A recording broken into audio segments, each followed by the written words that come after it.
Good morning, YouTube. It is I, Danielle, better known as Danielle, a happy medium, and in this video topic up for discussion today, we're going to talk about Danielle, the spirit world, talking to me, and how you, as the medium, working with the spirit world or with your guides, can help you to get a more better relationship with them before you're working, as in on a rostrum or on a private sitting, or at bedtime, or just when the spirit world infringe upon you when you are free or you're doing your earthly duties down here. So this video and this topic comes back off the back of a couple of questions that I had over the last week in relation to different things that people have been talking about, different places. And people had asked me for my comments and my views on it. So I thought, well, I'll give my side of it and see how you see it from this perspective. So for me personally, when I first started out as the Buddha medium, I had a real problem. I was always looking for the spirit world because I wasn't sure of my connection. I wasn't sure of what I was quite doing, these types of things. And as I started to progress further and further down the path, I become very aware that I was able to give information to my guides, or what we call boundaries, here on the earth world, to my spirit people, and this helped me to get a little bit more of a free life when I was working or as a medium for the spirit world. So the first thing we do need to remember is you shouldn't be looking for the spirit world if you're not working for them. The reason being is because you're meant to be down here doing your earthly duties.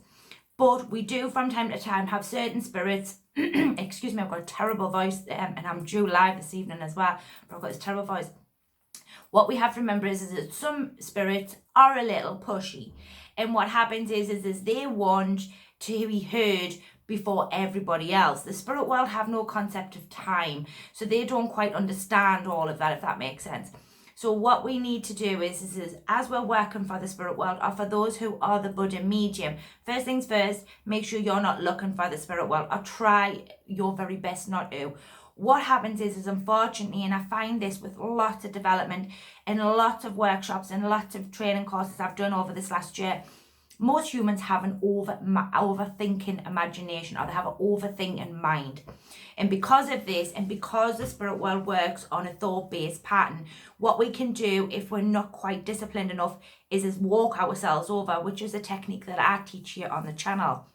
So what happens is we will start thinking about the spirit world, and before we know it, we're already there. And this is where it works with the fact of when I say, you've only just got to say, I'm working for the spirit world now, and you're there in the spirit world. And this is exactly the same technique. You start thinking about the spirit world, you're going to take your mind over there. So being very monetarian of what you're thinking is really, really important when you are the medium. The problem being is not all of us are that clever, or not all of us are that disciplined, including myself. That's why I found this technique, and a technique that I found really, really helpful for me. For all I am aware of the spirit world and how much my mind goes over there now, I do also have boundaries in place with my guides. Now, one of these is when I am busy with my free time, I do not want to know about the spirit world. And anybody who steps forward before that, my guides are being told to keep them back, regardlessly, whether they're talking to me, whether they're impressing a feeling upon me, whether I'm seeing images. Remember, my mind's got to be over there to see these things. But there is spirits who do want to get your attention before you're due to work, because they want their voice heard. The spirit world, unfortunately, are and can be a little pushy, because what we have to remember here is we have certain individuals who were in the spirit world who had the personality of being very pushy, wanting to be heard, wouldn't listen to what anybody else was saying. So what you have to do here is get this boundary in place.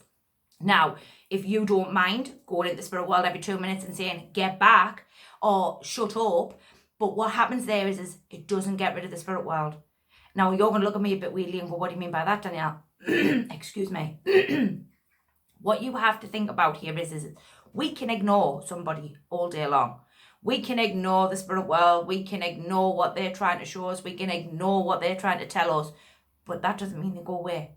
And what you have to do is be quite firm with the spirit world. It's not good telling them to shut up, because shutting up isn't going to work, because you can tell somebody to shut up, but eventually they're going to start talking again because that's the spirit world. So the best thing to do is turn around, as long as you don't mind going to the spirit world every 2 minutes and going, here, look, I'm busy. Get back towards the light, or get back out of my energy field or out of my mind, and leave me in peace, and I will shout for you when the time is right. Now, if you don't mind doing that every 2 minutes, and you're due to do a rostrum work or sitting work or whatever, then by all means do that one. But that's quite tiring, and that means you're constantly linking over to the spirit world and you're constantly taking your mind there. So the best way to solve this problem is to get some boundaries in place. And the only person who holds them boundaries is your guides. The guides will ensure that them boundaries are kept. Them boundaries will stay in place, because the spirit world have to do what you as the medium ask. So this is the easiest, simplest solution I can give you to stop the spirit world talking to you, stepping forward before they're due to move forward, coming in blending with your mind, or anything for that matter. So if you want to stop the spirit world talking to you, you want the spirit world to do as you ask of them, then you have to get yourself a set of boundaries in. And this one is the easiest way to stop the spirit world, or stop the spirit world talking to you, even if your mind is in the spirit world. Because your mind can be in the spirit world when I talk to my guides, but I'm not talking to the loved ones. I'm talking to my guides. There's a difference. So when I'm working with my guides, the spirit world or the loved ones never step forward, because I have a boundary in place. They're not allowed to step forward before the time is right. And mine is 15 minutes before. I don't say a spirit or communicate with a spirit or know that a spirit is there until 15 minutes before I'm either do a rostrum, I'm due to do some kind of spiritual activity, which is sittings, whatever, training, whatever it may be. And that boundary's been in place now for 4 years, and that boundary has been upheld. This also feeds down into bedtime. You can put a one in for bedtime. Once I say to my people, that's it, it's bedtime, no more. That's it, I'm finished and I'm done. I don't get any interference at all. So these are a really good couple of techniques. Another one that I'd like to talk to people about is boundaries will also help you with your work. It will help you to get a better grip of the mediumship, especially for them who are the overthinkers. I'm one of them. My mind moves at 50 million miles an hour. Great if you're disciplined. Great if that one way you're telling people to shut up. That's great, if you're disciplined and all that. But the majority of us, we're not that disciplined, unfortunately. So we have to find another way to do these things. So this one here, I hope will help a lot of different people out there. Get these guides found, get these people in place. It is important. You need your guides. You need these people. They're there for a reason. I can't stress this enough to people. People think that they're just bobbing around up there for the fun of it. They're not. They're there because they genuinely need to help you. You are only but a physical being. You're not a spiritual being. You are working here on the earth plane. So everything else that needs to be put in place comes in from the spirit world. It's all we do is give them the tasks, the boundaries, and ask them to be able to apply them and make sure that they stay in place all of the time. And they will, and it does happen. I'm living proof of it. And I also know it happens with my students, and I know it works for them as well. So I don't give you nothing on this channel here that I don't know or I haven't tried and tested in some way myself as a medium. So for them who are the overthinkers, them who talk to me about the spirit world and the bother you and all this out there, shouting at them and telling them to shut up isn't going to make them go away. And another one I do want to mention just quickly here while I'm working with you on this topic or subject. When you're finished working for the spirit world, you must make sure it is your responsibility to make sure that you say within your mind, everybody needs to go back now. Every energy needs to leave my mind and go back, because you have invited that energy to work with your mind. You then have to uninvite it and send it back, because ultimately it is your responsibility as the medium. While we do not hold on to stuff that does not belong to us, we have to be very mindful that we have invited something in, therefore we have to invite it out. And this is another one or another boundary that can be put in with your guides to say, look, clear the decks, we're finished now, everybody needs to go back. That can be another boundary for you there, because otherwise people still talking to you, people still trying to press upon you when you're working for the spirit world. Even though you've taken your mind from the spirit world, they're still there. They haven't gone anywhere, they're still there.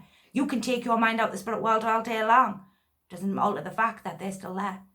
So bear these things in mind when you're working for the spirit world. I've got a live Q&A coming up on YouTube this evening. I'm so excited to be back with you. I look forward to seeing you all over on Facebook as well. It's a pleasure. Thank you very much. The YouTube has just took off. So thank you very much for all of you who have been sharing, getting involved in the channel, liking, sharing, commenting, subscribing. It's a pleasure to have you here with me. And hopefully I will see you all very, very soon.